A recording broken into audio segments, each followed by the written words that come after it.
¿Qué clase de gente es capaz de matar a un payaso? John McClane.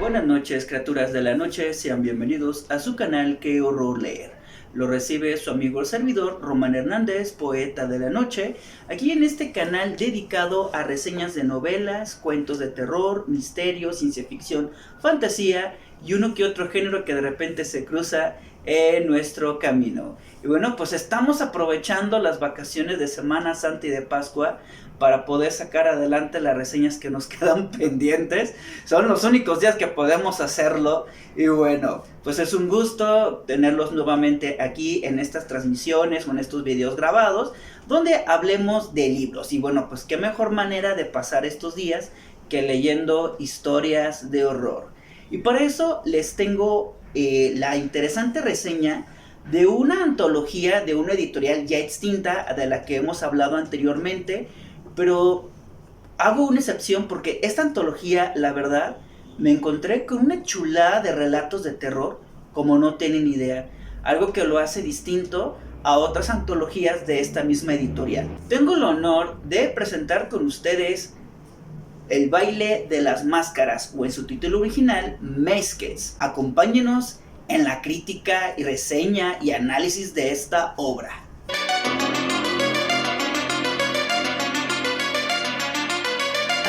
El baile de las máscaras, o Mask,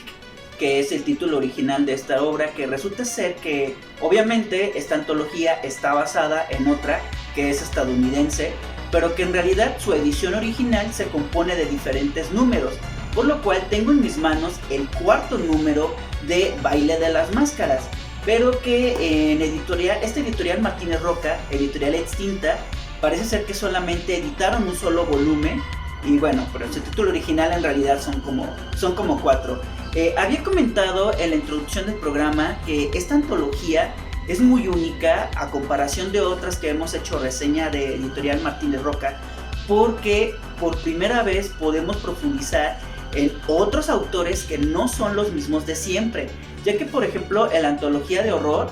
usualmente aparecen Stephen King y otros autores, Clive Barker y otros autores, es decir, presentan a los autores como más rentables y a los otros los tienden a ser como muy minimizables o no se habla de ellos, porque la verdad como ese subtítulo de y otros autores es como diciendo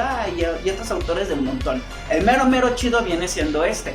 pero en realidad esta antología que fue reunida por el escritor Williamson nos trae autores que yo en lo personal nunca había escuchado en mi vida,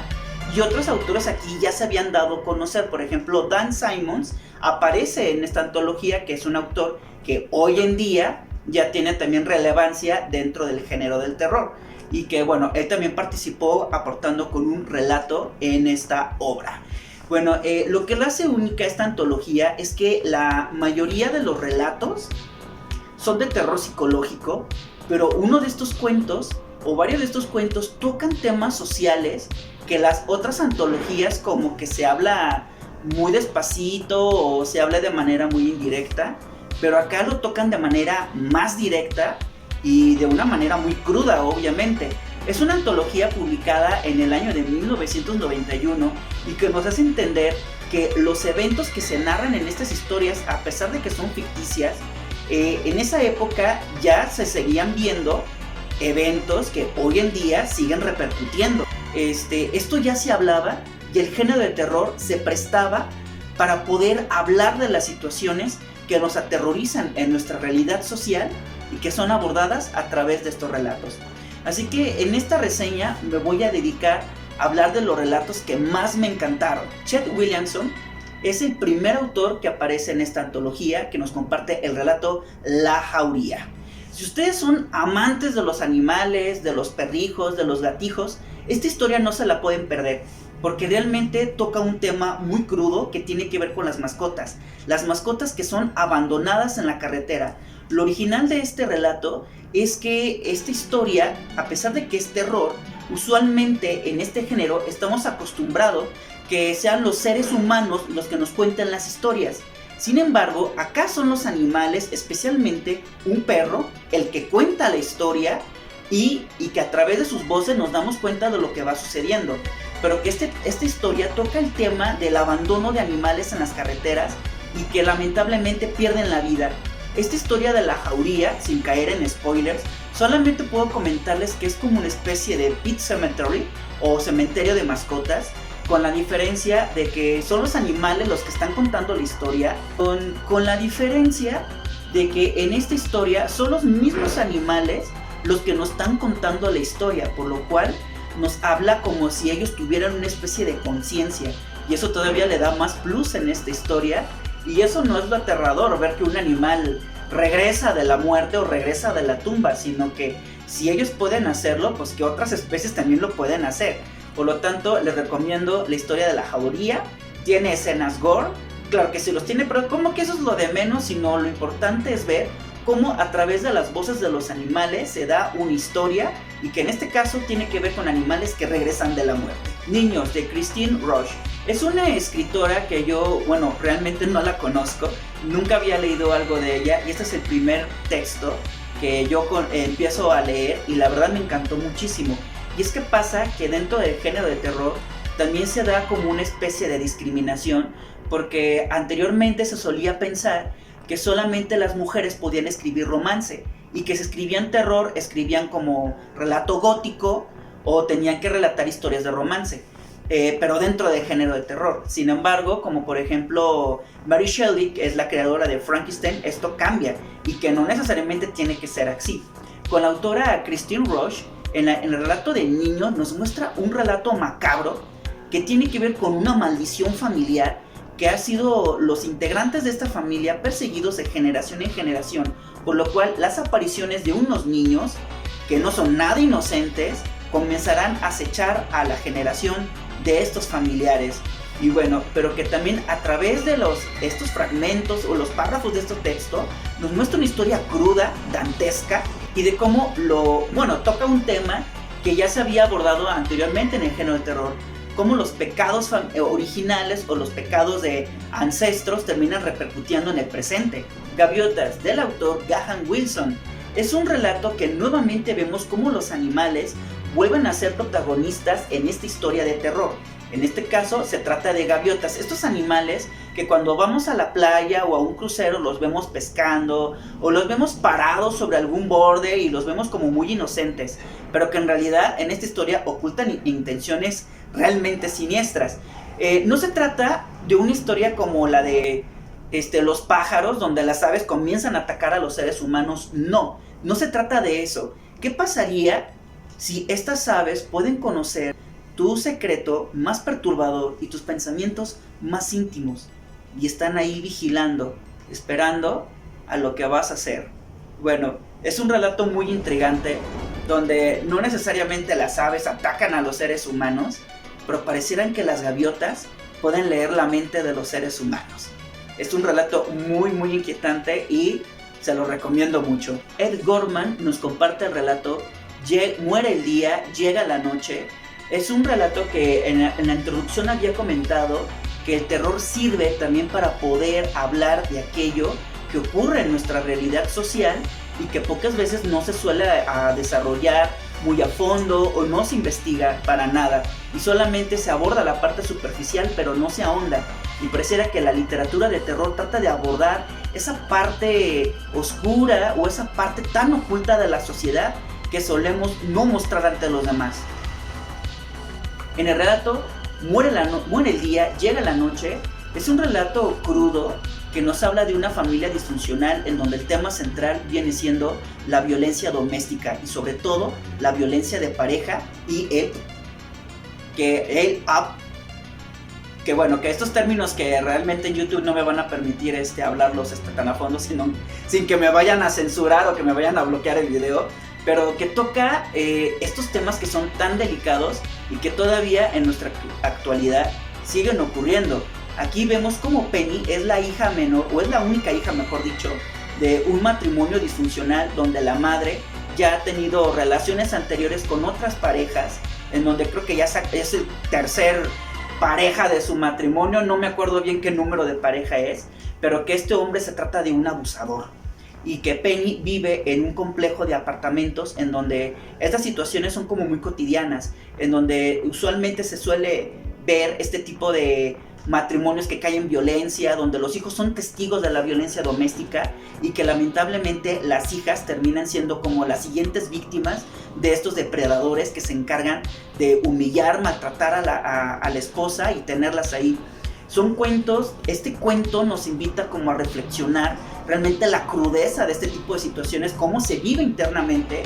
y que, bueno, como les había comentado, son situaciones que vemos afuera, pero que no solemos ahondar. Porque aquí, por ejemplo, también lo que nos aborda son los sentimientos de venganza y que fácilmente se puede caer mucho como en la parte discriminatoria de, bueno, es que esa mujer eligió a su pareja, ella lo buscó así. Pero también la pregunta importante a hacerse es, porque, ok, la mujer fue la que buscó una pareja que es violenta, pero ¿qué motiva o qué orilla a que estas personas terminen repitiendo este tipo de patrones de violencia? Y que desgraciadamente los hijos terminen siendo testigos de esto. Bueno, les invito con este relato de Muere el día, llega la noche, que realmente hace mérito a este título y con todo el terror que trae la noche, los gritos, el abuso de poder y sobre todo el abuso de cuerpos en la que se cree que se puede controlar el cuerpo de una mujer y someterla de esa manera tan denigrante y tan humillante, sin creer que no va a haber consecuencias. Paul Wilson nos trae el relato Por favor, no me hagas daño, que pareciera como que de manera incidental, este relato es como si fuera una secuela del anterior relato, que lamentablemente tiene un final como que no fue como muy de mi agrado, pero Por favor, no me hagas daño es un relato que va aumentando el nivel. Si en el anterior veíamos lo que era la violencia doméstica, violencia de pareja, el abuso sobre menores de edad, en este caso vemos como alguien que ya tiene arrastrando durante tanto tiempo estos historiales de abuso, tenderá a buscar personas que también quieran abusar de ellas,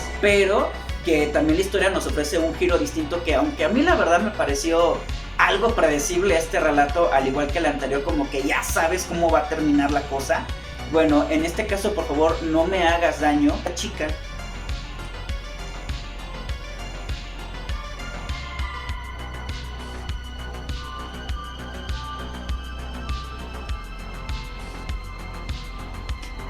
lo interesante de este relato es que no hay como mucha descripción, sino que toda la historia transcurre a través de diálogos y eso lo hace como muy interactivo y muy dinámica la historia, en donde vemos que la protagonista es una chica que ya ha sobrevivido a todo este tipo de abusos y que pareciera que a partir de lo que le marca su infancia, en su presente termina buscando parejas que también hagan lo mismo, que abusen de ella, pero que todas estas relaciones terminan de una manera muy trágica y muy dantesca. Bien, le recomiendo el relato Por favor, no me hagas daño, que analizando un poquito esta historia para no hacerles spoiler, es que pareciera que se utiliza la historia del abuso como el pretexto perfecto para poder dañar a otros, dañar a terceros, en donde pasamos de una posición masoquista a una posición sádica. Y bueno, por favor, no me hagas daño, que más que una especie de mensaje de prohibición, pareciera más bien un mensaje de incitación, de invitándola a que le hagan esto para que ella, este personaje, pueda actuar con todo el sadismo perverso que ha estado ocultando durante todo este tiempo. John McClay nos comparte el relato Batacazo. Es un relato de terror psicológico, pero también más que miedo nos conlleva a una gran melancolía, a un gran sentimiento de tristeza y de desolación, porque en Batacazo la historia trata de un payaso y no nos vamos a acercar a ese típico historias de payasos asesinos, que gente perturbada que a manera de venganza se disfraza de payaso y comienzan a matar gente, o monstruos con apariencia de payasos. No, sino más bien es una historia donde el auténtico monstruo viene siendo la Guerra Fría. Entonces este payaso termina en medio de la guerra y es una historia contada a manera de monólogo, donde nos va contando los horrores de la guerra, pero nos deja una frase a manera de pregunta y reflexión muy importante. ¿Por qué matar a un payaso? ¿Por qué se asesina a un payaso? alguien que lleva alegría a los niños, que por medio de actos graciosos, que trata de fomentar el humor, y lo peor de todo es matar ese humor, destruir esa única esperanza que había de poder disfrutar de la vida, de poder gozarla, y destruirla de la manera pues más fría dentro de una guerra. Batacazo es un relato de terror dramático que les garantizo de que tal vez no les genere mucho miedo, pero les va a generar reflexión y sobre todo mucha tristeza. Graham Masterton nos muestra el relato El corazón de Helen Day. Imagínense el siguiente escenario: un motel remoto, alejado de la carretera, que parece ser que mucha gente no se hospeda ahí. Y bueno, pues el protagonista de este relato se hospeda en este hotel, y al momento de hacerles esta descripción, posiblemente la mayoría estará pensando en Psicosis del escritor Robert Bloch, que por supuesto fue llevada a la pantalla grande. Pero esta historia tiene un giro muy interesante, ya que el huésped de este motel, en la habitación que ocupa no hay televisor, pero sí un viejo aparato de radio que comienza a transmitir el único programa local, una radionovela llamado El corazón de Helen Day. Una radionovela que trata sobre el género noir, pero también de romance. Y bueno, pero este programa que tiende a repetirse, pero que al final ocurre un crimen real, que en un principio creemos que es actuado, pero pareciera que sí está ocurriendo de verdad, pero que este programa tiende a repetirse cada momento en la noche. Y los invito en este relato para que lo vean y vean cómo concluye, que la verdad está muy bueno. Darrell Schweitzer nos comparte el relato Salvajes, un relato que habla de terror infantil, de cómo el protagonista ya en su etapa adulta comienza a recordar en su infancia cómo conoció al pequeño salvaje, un niño marginado, pobre, que vive a las afueras de la comunidad y que atrae la atención de los demás niños para llevarlos a su pequeña guarida, donde oculta objetos perturbadores, pero objetos robados, incluso hasta restos de animales asesinados y hasta de personas, en donde este salvaje justamente cumple su mérito, en donde está lejos de la sociedad y pues bueno, al estar fuera de ahí, se denomina como salvaje al vivir por su propia cuenta, al tratar de sobrevivir, mejor dicho, pero que también nos mostrará el terror que también acecha fuera de las comunidades, como diciendo que lo que está fuera de la sociedad viene siendo lo aterrador. Y bueno, pues para eso el relato de Salvajes nos vendrá a traer cómo aquello que se gestó fuera de la comunidad, fuera de la población, termina generando una amenaza para nosotros. John Coy nos aporta el relato Llamadas obscenas, un relato también que nos ambienta el terror psicológico, en donde un hombre que está acostumbrado a tener diversas relaciones con las mujeres y tratarlas simplemente como objetos, utilizarlas sexualmente y después desecharlas, una noche comienza a recibir llamadas telefónicas de una mujer que parece reclamarle, pero no solo eso, parece conocerlo, sabe dónde vive y sabe todo lo que hace, pero él no sabe quién es esta mujer, que comienza a provocar que las demás mujeres se alejen de él como si tuviera la peste. ¿Quién será esta misteriosa mujer que cada noche que él atrae a una mujer a casa comienza a llamarle y comienza a reclamarle, pero también a advertirle que sus actos tendrán una consecuencia? Llamadas obscenas es un relato no solo aparte de terror psicológico o dentro del terror psicológico, nos hace ver cómo esta situación tan vulnerable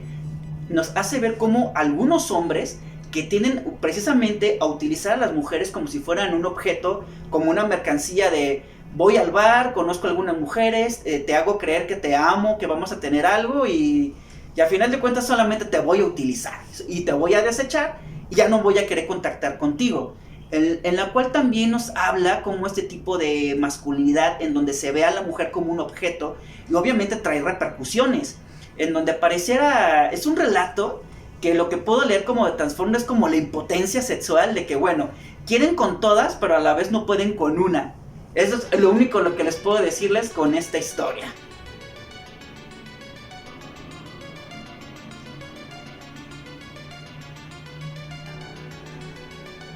Los niños nunca mienten, de Cameron Nolan. Es un relato muy polémico porque habla sobre el ultraje a la infancia, en donde este relato está inspirado en hechos reales y de un acontecimiento muy real que sucedió a finales de los 80, en donde se dio una noticia, no tengo el nombre exactamente, pero incluso hasta se hizo una película sobre eso, Trataba de una guardería en donde varios de estos pequeños habían reportado que habían sido ultrajados por sus maestras y que estas maestras formaban parte de una especie de secta satánica donde invitaban a estos niños a los rituales y se aprovechaban de ellos. Y esta noticia fue todo un escándalo, pero al momento de investigar a fondo todos estos hechos de esta comunidad, pero que lo que tenían en común es que parecía que las historias o las versiones de las pequeñas víctimas no coincidían, porque unos decían una cosa, otros decían otra, o sea, parecía que el testimonio de estos chiquitines no era como muy congruente. ¿Y qué era lo que estaba pasando? Pues una de las autoridades descubrió que los medios de comunicación habían descubierto que sí hubo una víctima en esa guardería, pero que utilizaron la historia de este pequeño para hacer creer a toda la sociedad de que todos los niños eran víctimas de pederastas, de rituales satánicos, cuando en realidad nunca había pasado nada de esto. Y los pequeños, como ellos no sabían, solamente estaban repitiendo lo que los periodistas les estaban diciendo, pero que nunca había acontecido. Y creo que lo aterrador de ese tipo de historias son las falsas denuncias, sin saber la desgracia o las vidas que pueden destruir al hacer ese tipo de acusaciones, ese tipo de repercusiones que ya han existido desde el siglo XV, como por ejemplo la quema de brujas, ¿no? Cuando en el siglo XV se acusaba a las personas de brujería sin evidencia, sin nada, y pues obviamente conllevaban a la hoguera o que exterminaran a estas personas. Y al parecer que ha pasado tanto tiempo desde el siglo XV, pero pareciera que es algo similar a lo que sigue pasando hoy en día, en donde se siguen levantando falsas denuncias para hacer creer a toda la sociedad sobre un acontecimiento que en realidad nunca existió. Y qué terror es que a ti te pongan como protagonista o que tú eres el causante de tal hecho ultrajante, cuando en realidad nunca fue así. Y en el relato de Los niños nunca mienten es una historia impactante que se inspiró de este acontecimiento para narrar lo aterrador que son los medios de comunicación para distorsionar una noticia y echarte de cabeza con algo que nunca hiciste, y que también las comunidades están muy involucradas en este tipo de hechos. Dan Simon nos comparte el relato Mis recuerdos privados, que es un título muy largo y solamente lo voy a cortarlo con ese. Pasa que de repente la sociedad ha vivido un gran cataclismo. Resulta ser que los pecados capitales sí existen, y existen a través del cuerpo, y de acuerdo al pecado que tú has cometido es la deformación corporal que vas a sufrir. Este relato nos habla del subgénero horror corporal, en este caso cómo el cuerpo humano se transforma de acuerdo a lo grotesco que puede representar un pecado capital, como puede ser la lujuria, como pudiera ser la mentira, el vicio, la gula, etc. Y las personas se transforman en estos entes grotescos de acuerdo al pecado que han cometido. Y que bueno, esta historia es narrada de manera epistolar a través del diario de un padre que va a dejárselo como a su hijo para que entiendan lo que vivieron durante ese tiempo. Y solamente les puedo comentar que el final es realmente escalofriante. Dan Simons realmente nos da un giro muy perturbador lo que pasa con esta historia. Y bueno, aquí les dejo la recomendación. Estos son algunos de los relatos que yo les recomiendo. Son algunos, pero faltan varios que no pude mencionar por cuestión de tiempo en el video, pero que les dejo la sugerencia. No se pierdan el baile de las mascaradas. Si en algún momento lo llegaran a ver, la verdad consíganlo. Les había comentado anteriormente que la editorial ya descatalogó estas ediciones, por lo tanto encontrarlos es como si fueran un tesoro. Y se lo llegan a ver en alguna librería de libros usados o en un puesto de periódicos, la neta consíganlo porque vale la pena esta antología. A diferencia de las de horror, donde no todas las historias daban horror, pero esta, la verdad, vale mucho la pena. Bueno, hasta aquí les dejo la reseña Criaturas de la Noche y no me voy sin antes decirles, descansen en paz.